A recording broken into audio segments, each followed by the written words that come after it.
Good morning, good evening, good afternoon, whenever you're watching this. Welcome back to Starkey Farmstead. Let's talk about gun control and what's coming with the legislation in 2024. First, let's talk about a few things.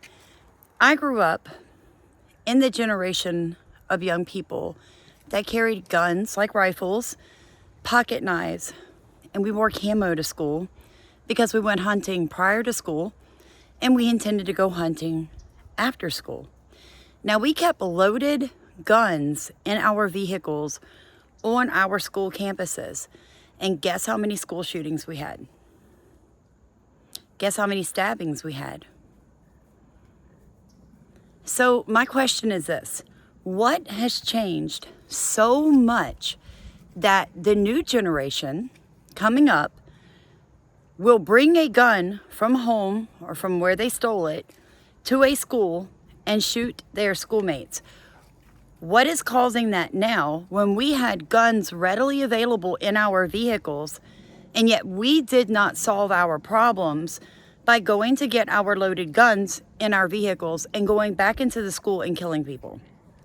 So my question is this: why should law-abiding citizens be punished for gun control? And how is gun control going to stop school shootings? Because think about this: schools are already gun-free zones. The kids committing the shootings have the guns illegally. So how is legislation for law-abiding citizens going to reduce illegally gotten guns in an illegal space, killing people illegally? How is that legislation going to correlate to less school shootings? I'm just curious, because all the tightening down in the past 10 years on gun control has yet to reduce the amount of school shootings. Or in my community, people killing each other. So where I live, if I was to call the police right now, 911, I'm looking at a 15 to 25 minute wait for the police to get where I am standing. So if you take my guns and possibly my security dogs from me, because that's another thing they're trying to do, is reduce the types of dogs people can have because people can't train their dogs. So you take my dogs, you take my guns. Then my security is laid at your feet if you vote that way. And I feel like maybe I should have the right to sue you if I'm attacked or raped or broken into or killed. My family should have a right to sue you for the potential amount of money I no longer can bring into my family. If more people took that stance and really understood, you didn't get caught up in the emotion. Stop making decisions based on your feelings if they don't make sense. Because nobody watching this video right now can convince me that more gun legislation is going to reduce school shootings, because it's not a gun problem. It's a moral problem. People don't want to talk about that. They want to take God and they want to take morality out of every discussion. Well, there are now states passing laws that say if you kill a pregnant mother, you can no longer also get a murder charge for killing her unborn child, because that child has no rights, because abortion is so prevalent in this country. We have taken away the sanctity of life. Right now in Canada, if you're depressed or have a terminal illness or you just don't want to live, the government can help you kill yourself.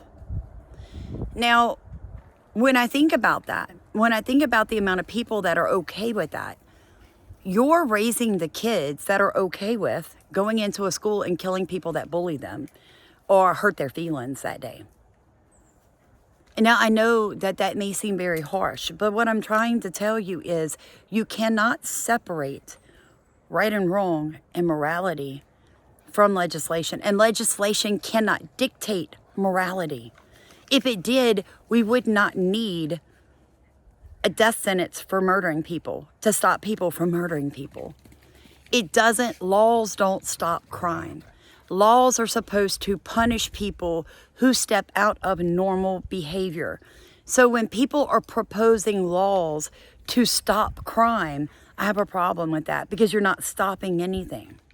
You're not even slowing that ball down. It's still rolling downhill, picking up speed.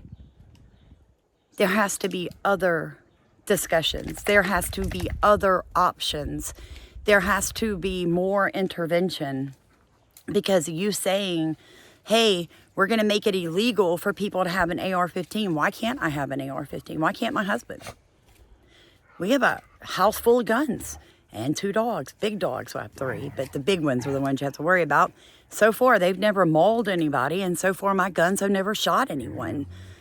So you would take my guns away, yet I can prove to you that where I live, there are a tremendous amount of rapists, murderers, child molesters, and people who have recently got out of prison for violent crimes. So you would take my guns and my dogs and leave me in an area that would take police probably 15 minutes at best to get to me. And you would allow those men to roam free. So if they hurt me, do I get to sue the people that voted for these laws? Do I get to sue the government for pushing them through? My thing is this. If we're free people, if you don't like guns, don't buy them. I personally love them, so I'm going to keep getting them.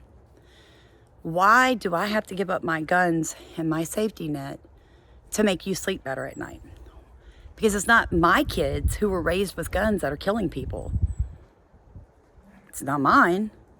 Is it yours? I'm just saying. I think this discussion needs to really begin to happen when we talk about gun control. More people need to be having just the real question. How is your gun legislation going to keep me safe? Can you prove to me that by telling me I can't have a gun, that I'm going to be safer?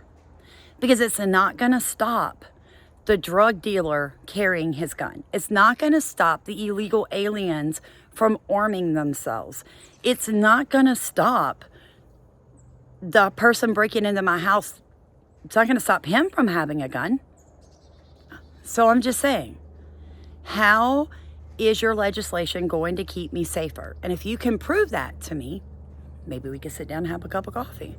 Otherwise, I intend to vote no all the way across the board. In fact, I intend to put people in office that are going to support gun ownership, because it's my Second Amendment right, you guys. Just like my freedom of speech. You have the right to voice your opinion against guns. I have the right to voice my opinion for guns. That's what makes a free country. You don't want me to have the right to shut you up and tell you that you can't speak about not having guns. And I don't want someone telling me that I don't have the right to speak for having guns. Don't let your emotions about school shootings get in your way of good common sense, because one day statistics show that if you had the gun, you wouldn't be a victim 9 out of 10 times. So I'm just saying, I want the right to not be a victim. God bless you. Please like, comment, and subscribe, and let's have a real conversation. Tell me how you feel. I'm just saying, we all have a right to voice our opinions.